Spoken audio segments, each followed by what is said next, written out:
Welcome back to Broken Electronics. My name's Lee, and as always, it's great to be able to spend some time with you today.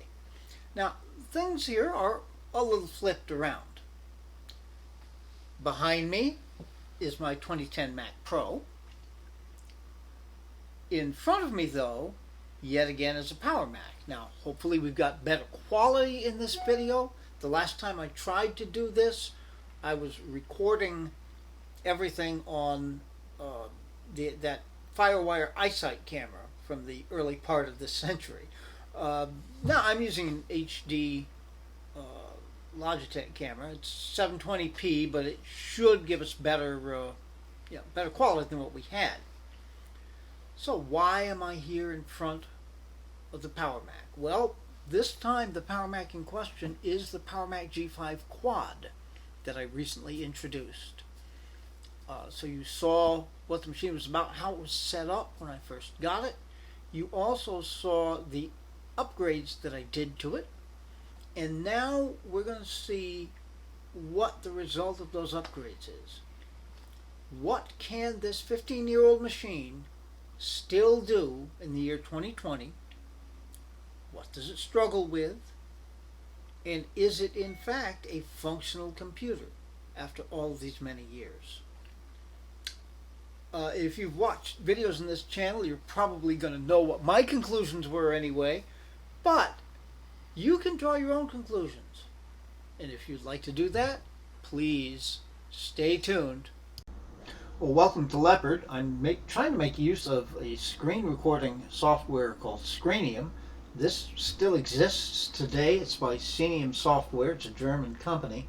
I found a very old version that does run on Leopard. However, I found if I do anything more than a couple of minutes, the video just gets so far ahead of the audio that it's not functional. So I'm going to dive right in. We're going to look at certain things here. I want to take a quick glance at Front Row, particularly if you're using your computer as home entertainment. It's a really very useful little thing here. Okay, and we've got a lot of personal pictures, of course, in that. Pictures of my late wife and I, and others of the family. All right, podcasts. I don't have a lot of podcasts. I'm not a big listener to podcasts, certainly on a computer, but you could, since iTunes is functional, subscribe to podcasts and find them here in Front Row.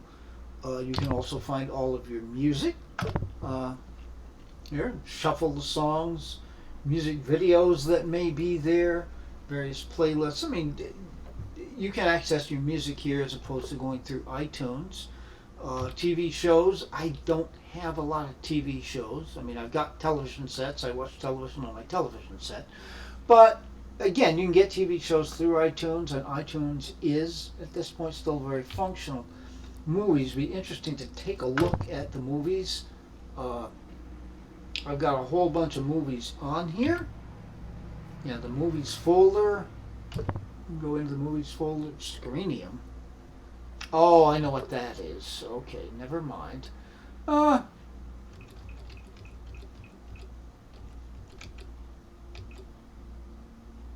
various movies that you've got on here. Okay, well we can end our look at Front Row. And the PowerPC App Store. If you are setting up a PowerPC Mac, this does create a way of finding some of the applications you're going to need very, very quickly.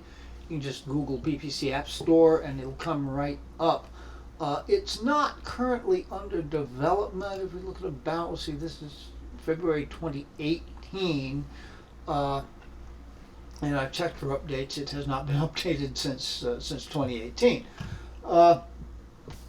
You're still, if you're really going to make use of a PPC Mac, you're really still going to have to find your way through Macintosh Garden or Macintosh Repository to really get all of the applications that you're going to need.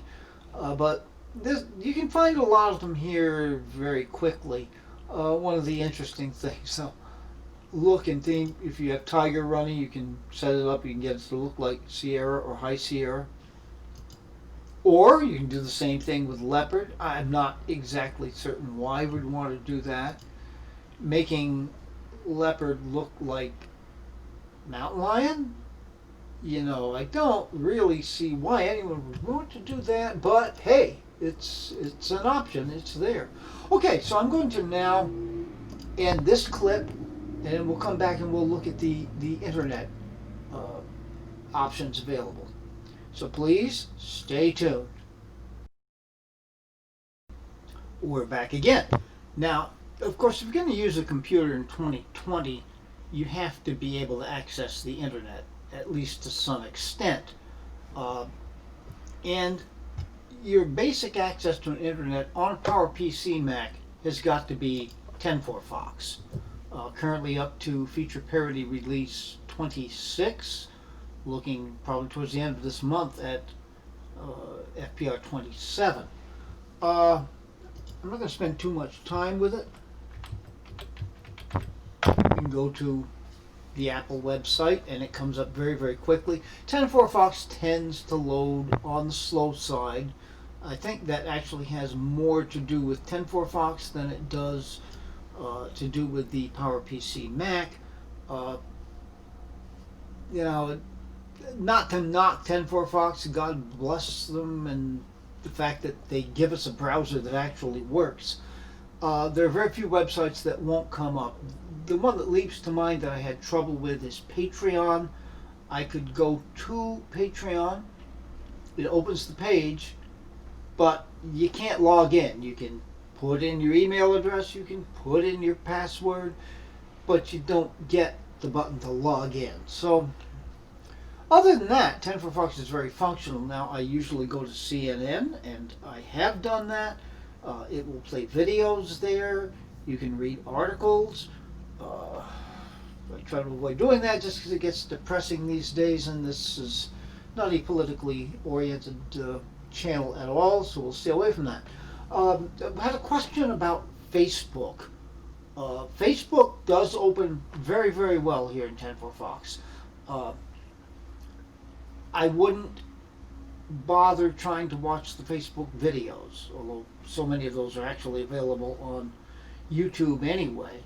But as far as reading posts that people put up, staying in touch with your friends, making posts, replying, using the Messenger application if you're into that, all of that works perfectly well. I'm not going to do that because, of course, if I did, it would open to my newsfeed, which would have posts of various kinds from friends and family, and I want to be cautious about everybody's privacy, of course. So, quit out of 10.4 Fox. Now, other browsers, WebKit is their WebKit. Really, I just use for YouTube because it is preferable for YouTube videos to 10.4 Fox. 10.4 Fox can't do it, but WebKit does it better. Other than that, usually 10.4 Fox. I have one other browser here, Arctic Fox. For anyone out there who has made use of older Intel Macs that are restricted to, say, Snow Leopard or Lion, Arctic Fox is a great browser that allows you to still function within those operating systems and access the internet. So highly recommended there. There's also a PowerPC Linux variant of Arctic Fox that is said to be very good. I don't have first-hand knowledge of that. This is a new fork in Arctic Fox development specifically for PowerPC Mac OSs. It's very new and it's very limited, but I hope the development continues. Maybe some more people get interested in it, because it would be good to have not a replacement really for 10.4 Fox, but another option would be very good. Now, the last of the internet application to look at is 10.4 Bird, and that is an email application. It also has chat built into it, IRC chat. We don't want to spend a lot of time in, demonstrating that because, of course, it's my email, and again, the privacy concerns and all of that. All right, so we will close this clip out, and come back very soon with some more applications. So please stay tuned. All right, so now we'd like to look at a couple of the built-in applications, and depending on how our time moves along, some of the iLife applications. The address book. The address book is very functional. I have put in family addresses. I can add to that, and it works within this computer very, very well. What it doesn't do, of course, we get used to the Apple ecosystem where I put an address in on my Mac, and there it is on my iPhone. I put one in my iPhone, and there it is on my iPad. That's because of iCloud, and we have to recognize, of course, Leopard doesn't know anything about iCloud because iCloud didn't exist. But within the framework of this as a standalone computer, the address book is very, very functional. Much the same with iCal, now known as Calendar. One of the interesting things I found is I can go to 10-4 Fox, find a calendar to which you can subscribe. It gives you the option to put the subscription in iCal, just like it was 2020. So I put down the Vegas Golden Knights schedule, and that's in there in the red. Now, why that's in red and the Red Sox schedule, my other sports team that I follow, why that's in orange, who knows, but it doesn't matter. And of course you can add in your own appointments. I have a dentist appointment coming up next week, so I put that in there. So again, it's not going to pick up your iCloud calendars, but it's a very, very functional calendaring program. Preview, I don't really know why Preview is down there. All right. iTunes.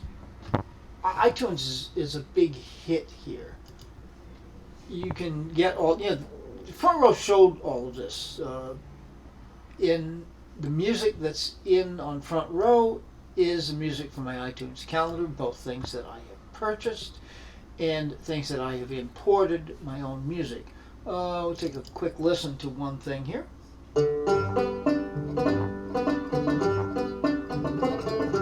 1850s dance tune, played an 1850s replica banjo by me, and a double bass, also me. Very functional. Sounds quite good depending on the speakers you put in. Built-in speakers on a Power Mac are nothing. Okay. So we will stop that. Now, looking at the movies again, all the movies are there. Now, of course, I can't, and I watch movies on this machine a lot. I love the way things end up looking on this monitor. It goes full screen very well, plays them without a hitch. It's very cool. But of course, I can't play any of them for you because of copyright indications, except for this one. This is a slideshow video I made of another old banjo tune, song this time. Just a bunch of pictures and thrown together in iMovie at that time.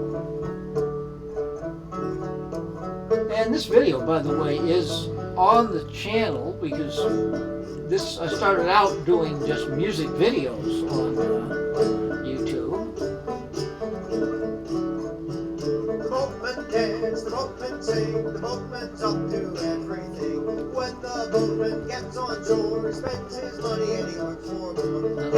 I think that was a Chancellorsville reenactment event. That picture came from. Hey ho, the And my late wife again was on this. Hey ho, the boatman Okay. up another river on the Ohio. All right. Again, I would love to keep listening to that, but time considerations. iPhoto, all of the pictures that you saw and some more in front row were imported into iPhoto, and it works very, very well for that.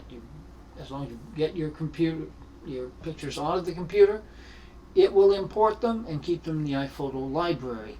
iMovie HD is also part of the iLife suite. I have used it. I don't really recommend it. iDVD, Lord knows I may at some point still burn things to a DVD now that I have that capability. So I'm going to keep that on there. GarageBand. It is said that these machines are still very functional as audio workhorses. And sometime I'm going to just give a shot to mixing some audio on this and see how it really works. Spaces is cool. I use Spaces all the time. I don't know why we have to have a dock icon, because I usually access it through a hot corner thusly. And Time Machine, my backups are all on Time Machine, and it works just like Time Machine today. All right. Well, hopefully Scranium will have kept up with me here, and we will take a look at some more applications very soon. So stay tuned. Okay, we'll take a look now at basic productivity. I have two options for office productivity. NeoOffice, this is the last version that would run on PowerPC Mac, and then the iWorks suite with Keynote pages and numbers all in there. Now, to tell you the truth, I don't use the iWorks suite all that much. I do, however, use NeoOffice, and I use it quite frequently. It does tend to load slowly, although on this machine, given the power that it has, it loads up more quickly than it does on most PowerPC Macs. And see, here we are, very little delay, and we've got a very functional blank word processing document to deal with. Neo tends to open slowly, largely because it is a complete suite.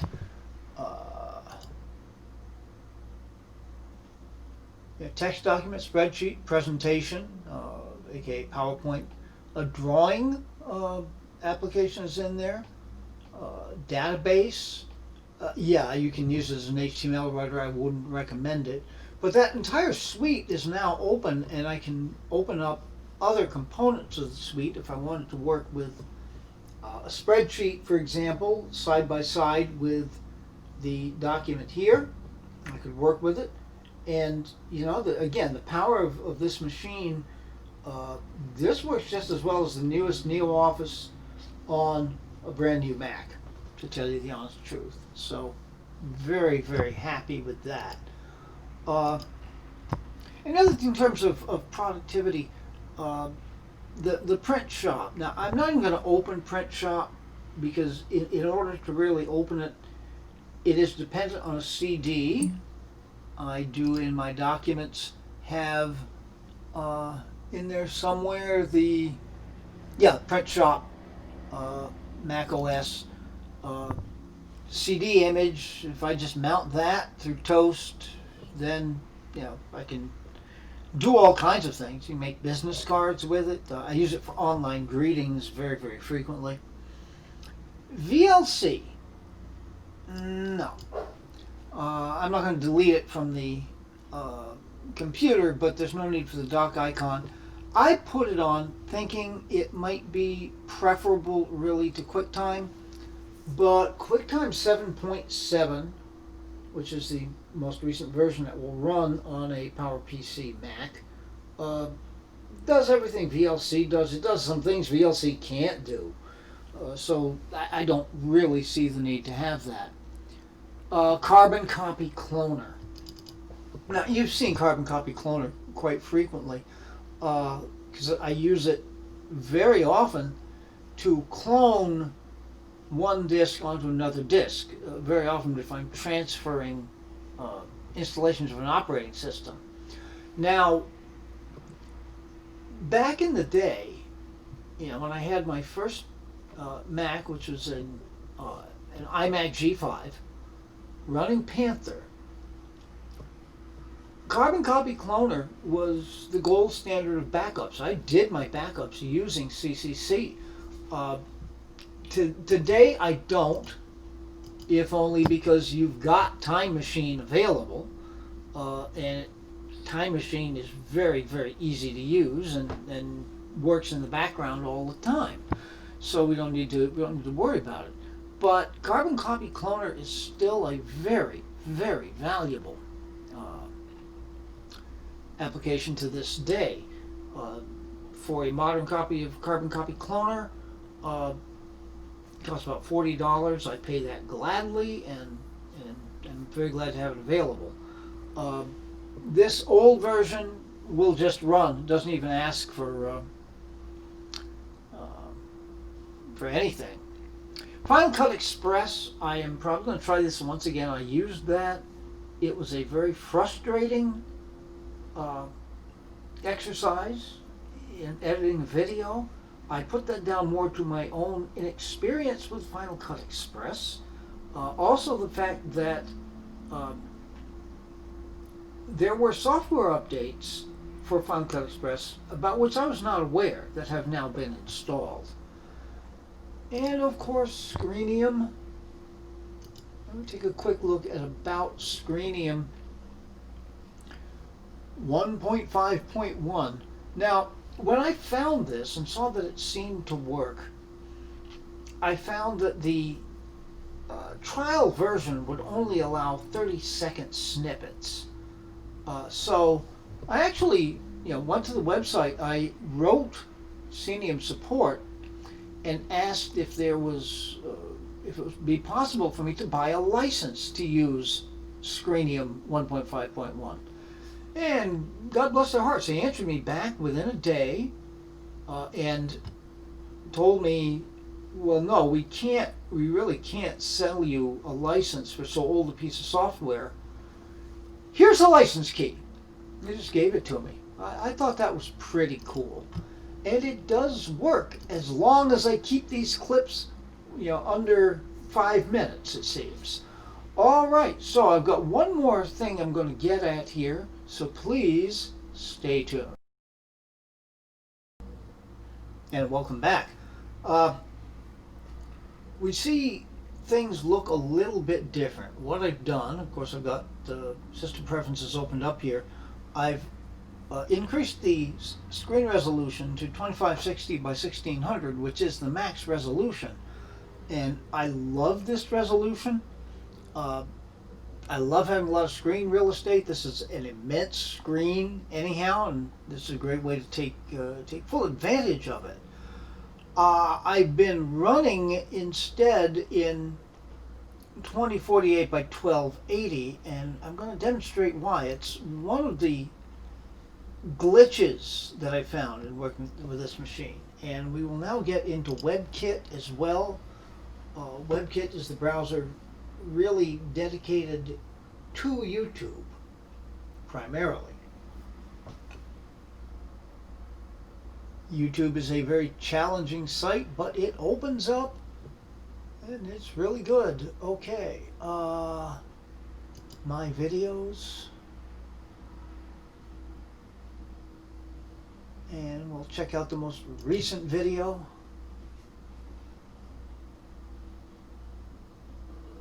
I'm going to pause it here and we're going to back to the beginning. All right, now I'm going to take it to full screen. And here's the glitch. I don't even need to start it. You see these white borders here on the side, and if you look down here, you can't access all the controls. Now I can start the video and it looks okay, but particularly once we get past the intro, there's going to be things missing. The long intro, isn't it? Yeah, you see, there's a lot that's cut off here. So let's back that back down.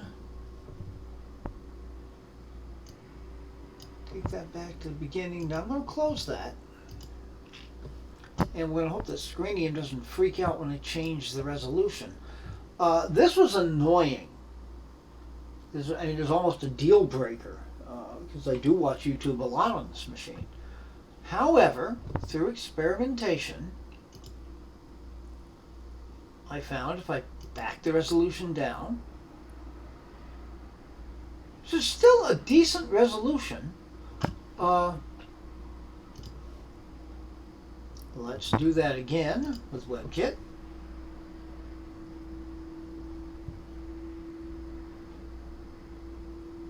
And how well you can hear as you open up YouTube, the jet engine that's the cooler for this machine starts to ramp up. All right, go to your videos again.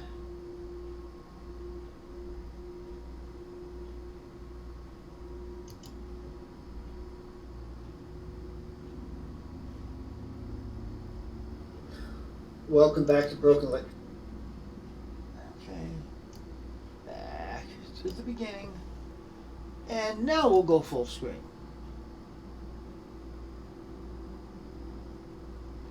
And here's our screen.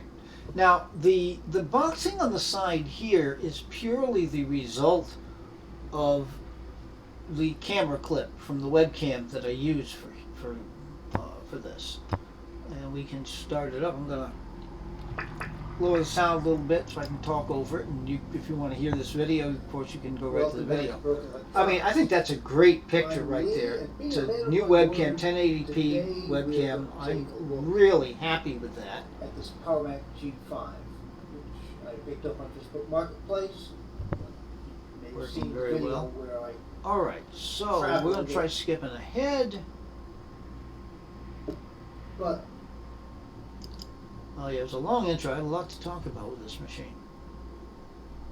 Skip ahead once again. I'm getting it. Okay, yeah. Here's a clip with the actual computer itself, full screen. Everything is showing there, and it's looking very, very, very good. So, yeah, I'm left then with two choices.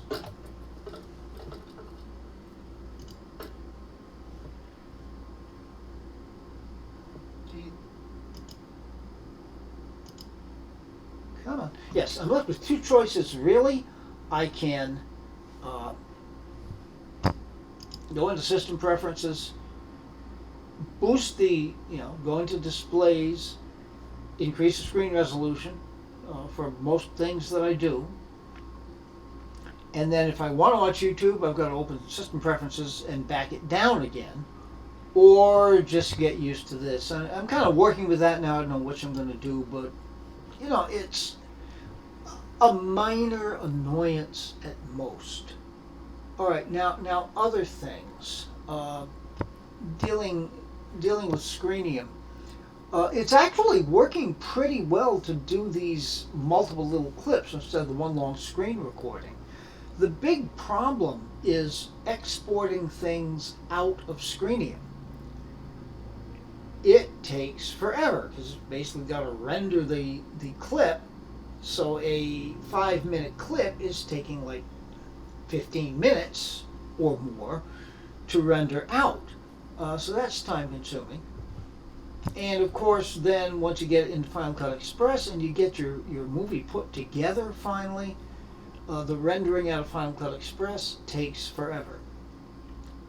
But it does seem to work. So hopefully I'm going to be editing this video on this machine and then very hopefully, if all goes well, uploading it to YouTube on this machine, which is probably going to take me, we're in the afternoon now on a Sunday, it's probably going to take me until midnight to get all of that accomplished, but I will certainly do that. In any event, is this machine usable? Absolutely it is. It's very usable. If you're looking at it as a standalone computer, it's still a pretty darn powerful machine. It's not the powerhouse it was in the day, but your day-to-day tasks, It's all there, and it does them well and looks spectacular. Yeah, the Apple ecosystem did not really exist at the time of this computer, and nothing is going to make it exist. All right, so I think we're going to wind up the video at this point. Be good to other people. We all need someone to be good to us, and we can, if we work together, make this a better world yet. Be good to yourselves. You deserve that.